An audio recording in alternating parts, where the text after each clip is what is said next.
В настоящее время все подразделения по вопросам миграции Министерства внутренних дел работают в усиленном режиме. В МВД России разработали документ, облегчающий трудоустройство иностранных граждан в Российской Федерации. Досмотрите это видео до конца, и вы узнаете, смогут ли иностранцы работать в Российской Федерации без трудового патента. Подписывайтесь на наши обновления, чтобы быть в курсе о всех новостях на нашем канале. В полном взаимодействии с Министерством иностранных дел мы работаем с посольствами и консульскими загранучреждениями для того, чтобы оказать возможное содействие для возвращения иностранных граждан в страну исхода.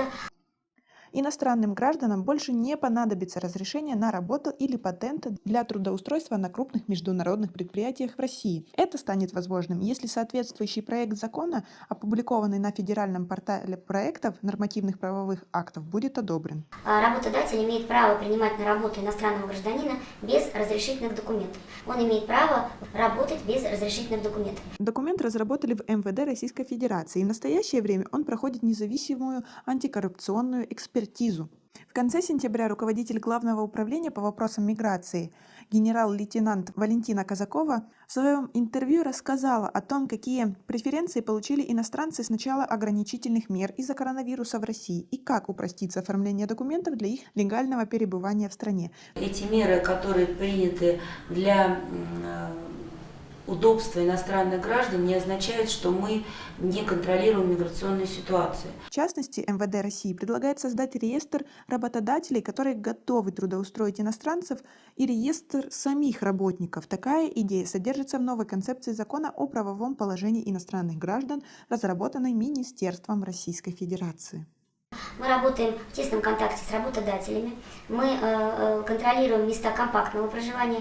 И хочется сказать отдельное спасибо работодателям, которые смогли разместить своих работников. В первую очередь данные изменения коснутся возможности обеспечения приезда в Россию мигрантов именно из Таджикистана и Узбекистана. Это позволит создать стабильный приток трудовых мигрантов даже в условиях сложной эпидемиологической ситуации.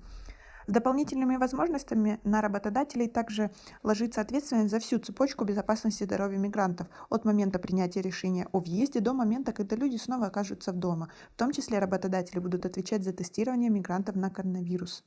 Понятное дело, что все это сделано для того, чтобы увеличить приток мигрантов в Россию, так как мы обсуждали проблему того, что в России катастрофически не хватает рабочей силы, которую раньше восполняли трудовые мигранты из стран Центральной Азии. Теперь же таким образом они хотят восстановить этот приток. Но член Комитета Госдумы по труду, социальной политике и делам ветеранов в России Светлана Бессараб критически отнеслась к подобному нововведению.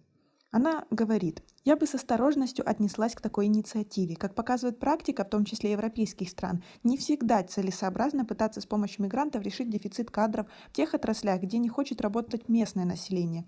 Часто это сопряжено с государственной безопасностью», отметила Бессараб. Депутат добавила, что подобные поправки могут также породить негативную реакцию как российских граждан, так и профсоюзов, создав неравные условия труда на рынке. Особенно подобная реакция ожидаема с учетом возрастающего уровня безработицы в России. Напомним, что МВД 26 октября опубликовала для общественного обсуждения проект поправок в закон о правовом положении иностранных граждан в Российской Федерации. На этом у нас все. Цените наше видео подпиской и лайком. До скорой встречи.